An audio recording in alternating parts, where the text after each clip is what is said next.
Okay, welcome back, everyone, and thank you for up till now and looking at the links to above since the last video. Anyway, what I want to talk about now is um, ECO, the standard for the world's first compassionate industry, the compassionate cannabis and hemp industry. As we discuss on the website, eco.org, ICCO.org, the position is not that we think that people should consume. Let's talk about cannabis. Let's talk about the elephant in the room. You know, hemp is relatively uncontroversial. Cannabis is very controversial. And the point is anyone is saying, you know, hey, isn't it wonderful that all these people are screwing up their lives on cannabis? Because some people, a lot of people, are screwing up their lives on cannabis. They're taking too much of this stuff and using it inappropriately and using it to run away from their problems and all that. And it's not that anyone is condoning any of that, right? It's just that the harms caused by prohibition are far greater than the harms caused by cannabis itself. It's that simple. And those harms are huge, huge harms. In fact, I point to the parallel that where our country has experienced going, you know, from having a totally different drug legalized and then made illegal and then made legal again. And you can just see the differences, like a side-by-side comparison. What a beautiful historical comparison we have. And the drug I'm referring to is alcohol. And I'm talking about the prohibition of the late 20s through early 30s. And in the years of prohibition, again, it wasn't like anyone was saying, hey, you know, isn't it great that all these people are screwing up their lives on alcohol? No, but what they realized was that the harms caused by prohibition were far exceeding the harms caused by alcohol itself, and that by regulating the alcohol industry, you could at least guarantee a safe product, and you could guarantee a lot of other things as well, such as keeping it out of the hands of minors, which the laws do a pretty good job of. So we've been through that experience of going back and forth, and again, well, actually not again, but this is for the first time I'll make this point. John Davis has made it extremely eloquently, but prohibition does not prohibit anything. If anything, it encourages use. It encourages consumption. I mean, here we are, the United States, the land of prohibition. With 5% of the world's population, we consume 25% of the world's illicit drugs. And so, you know, as opposed to other countries that don't have this severe system of prohibition, it's just like whatever, you know, like, I mean, whatever being, it's not such a big deal. And because no one's telling you not to do it, you don't feel compelled to do it. A lot of youth feel compelled to do what they're told not to do. So anyway, Holland has a whole different philosophy about it. And it'd be really great to highlight some of their statistics. Portugal as well has taken a radical approach to legalization and decriminalization. It's decriminalization and then putting the emphasis on treatment of addiction as a disease and not as a crime. And prevention and treatment. Anyway, that's all. It's a really deep topic. I'm not trying to simplify it. I'm just pointing out a few of the highlights of the philosophy, and I really refer you to ECO to delve more into it. But so now a lot of what I've just said is you know, just well-known, good standard, not standard, but just some of it's actually quite radical, but it is good drug policy. What we're doing now with ECO, and the drug policy folks know way more about a lot of these issues or issues than I do, but I'm just kind of highlighting some of the headlines. But what we're really doing is we're taking all that really good drug policy, the best possible drug policy, and combining it with the compassionate economy and specifically the standard CCC informing ECO. So ECO will take a radically transformational view of the entire whole picture from the standpoint of human rights, from the standpoint of patients, from the standpoint of addiction, standpoint of environmental impacts, all the social impacts, et cetera, and seek to develop an optimal set of standards for the entire industry, spanning hemp and industrial products based on hemp, food products based on hemp, and medicinal and recreational products based on the cannabis flower. So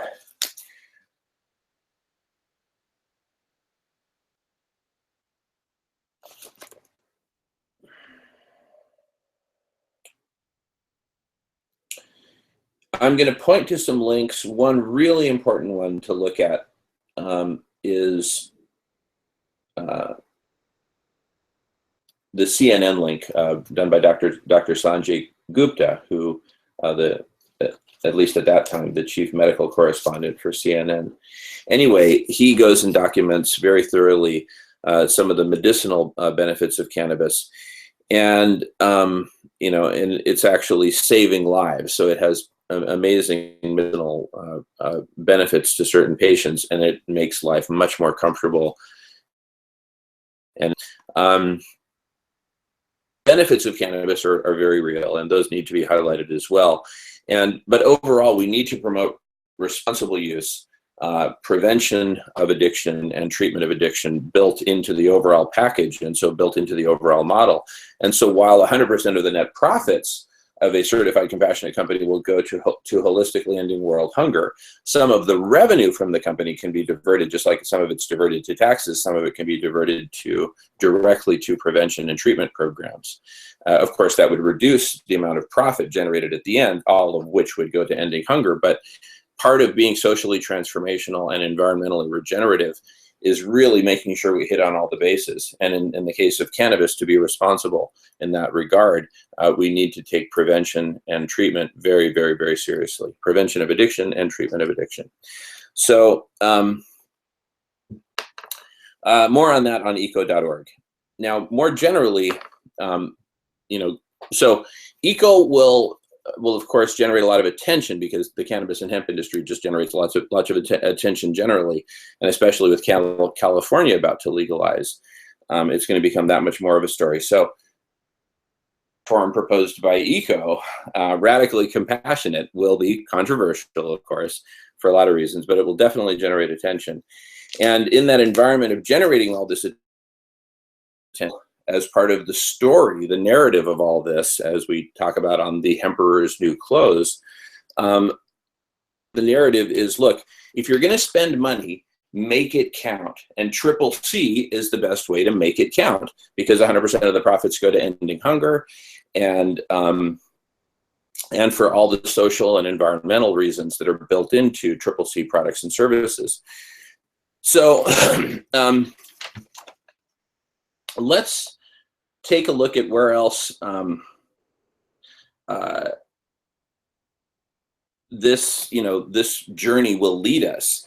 And before we look at where else it will lead us, let's take a look at where this whole big Hungerless Games strategy came from in the first place. And where it came from is Radish Collective Intelligence. And you can go to radish.org to find out all about that. And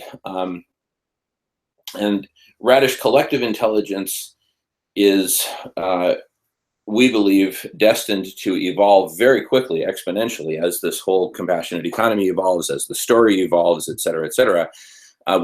As more and more people join Radish, and therefore join the form of radical collective intelligence that we're implementing, the more powerful the collective intelligence will become, and the better and better solutions it will be able to develop. So look at the Hungerless Games. The Hungerless Games is a byproduct of this very collective intelligence, of Radish Collective Intelligence.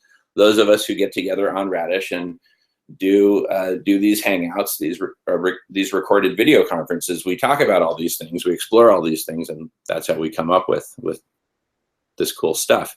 So it's not any one individual coming up with it. It's our collective intelligence. And collective intelligence is an emerging field in academia. And we found it so critical to explore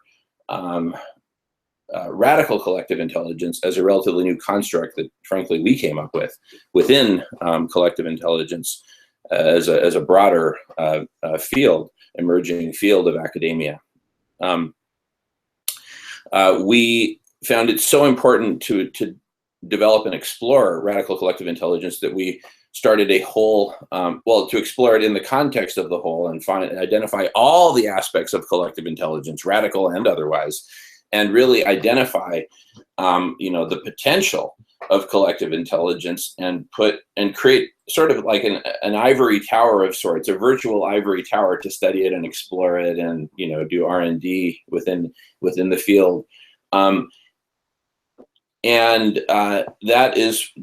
That idea evolved in what is now called ICCI, ICCI, the International Conference on Collective Intelligence, which you can see on the website ichiban.org, ICCIAN.org.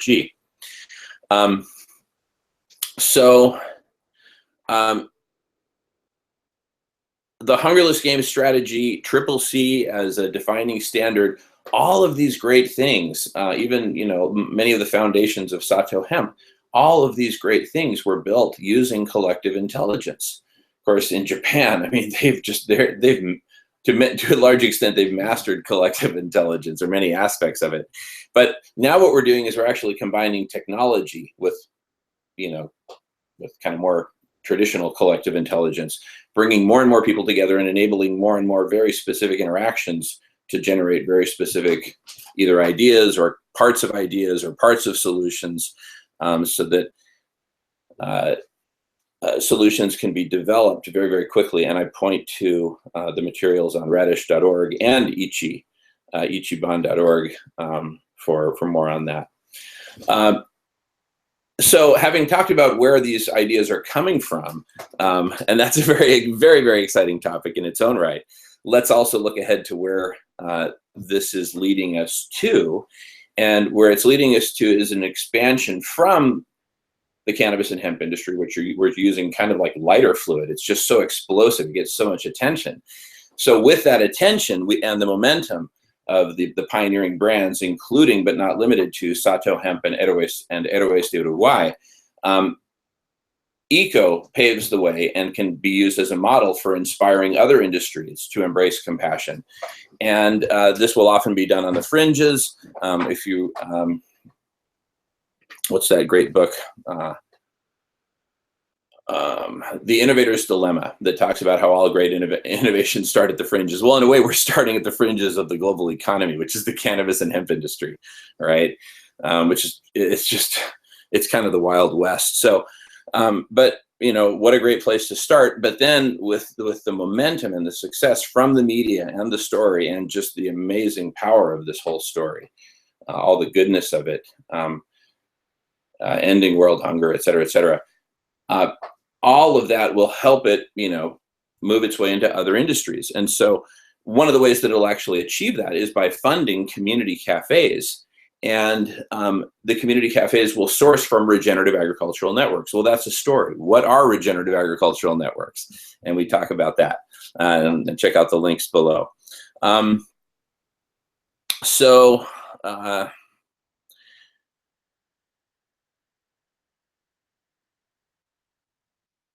In terms of agriculture, one of the really amazing things that you find when you delve into this concept of regenerative agricultural networks is not only can livestock be raised sustainably, but livestock is actually vital in many cases, not all cases, but in many cases, livestock is actually vital to regenerating damaged ecology and, in fact, reversing desertification. That's a big word. What is desertification? Desertification is the process by which, maybe it's instead of a process, call it a syndrome. But the net of it is that healthy ecosystems go to desert because they're either overgrazed or other reasons.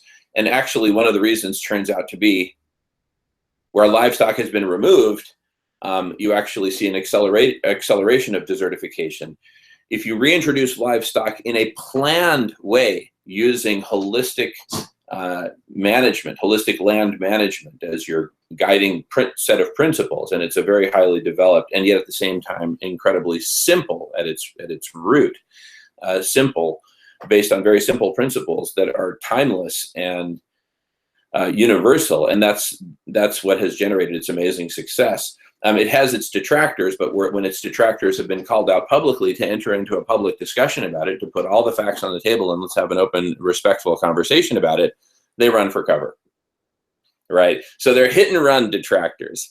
And meanwhile, Alan Savory, the pioneer of holistic land management and the Savory Institute, they're standing their ground and saying, hey, we're here ready to discuss openly. And so I'll point to Alan Savory's blog. Let me make a note of that. And you can delve more into it. But one of the astonishing results is that livestock is actually essential in many cases for restoring ecology and reversing desertification, taking desert-like situations and turning them into healthy ecosystems. It is absolutely incredible. And in the process, sequestering massive amounts of carbon. The negative flip side, as desertification is left to proceed on its own without implementing livestock and other elements to successfully halt its spread, desertification releases massive amounts of carbon to the atmosphere. That's really, really bad. I mean, it is, and it may actually, that and agriculture generally combined may actually result in, on the order of magnitude, at least on the order of magnitude, a similar magnitude of greenhouse gas emissions as the whole petroleum industry and the burning of gasoline and all that, or all the hydrocarbons, really, right? The burning of hydrocarbons generally. So we're talking about a huge, huge, huge, huge, huge component of climate change, which we can actually reverse, right? It's like the spigot is on full bore, blasting all these greenhouse gases into the atmosphere. Not only can we turn off the spigot and stop that from happening, we can reverse the spigot and reverse the flow and sequester massive amounts of carbon by reversing desertification. This is really, really, really, really important. In fact, it's so important that I'm going to pause the video right here so that we can focus on those relevant links, and then I'll continue with my overall narrative about into. But first, let me just reinforce the link between what I was talking about before and the regenerative agricultural networks. The community cafes, which will be feeding all these people for free at no cost to the hungry people themselves. That's kind of the point, is, bringing them food and let them eat for free. Nutritious food, nutritious meals 3 times a day, where the food is sourced from regenerative agricultural networks. So that's the link, and that's what's going to drive demand for the products of regenerative agricultural networks, including but not limited to meat. Okay, yes, I said the M word, meat. And this is very controversial because a lot of vegans, vegetarians, etc., and other very well-intentioned people they truly believe that livestock is simply bad, that you can't do it right. Well, not only can you do it right, you can do it in such a way that it is actually vital for saving our planet. And for more on that, please watch the links below. Please, this is really crucial stuff. And then I'll continue on with the broader narrative, but this is really important stuff. Thank you so much for watching. Arigato.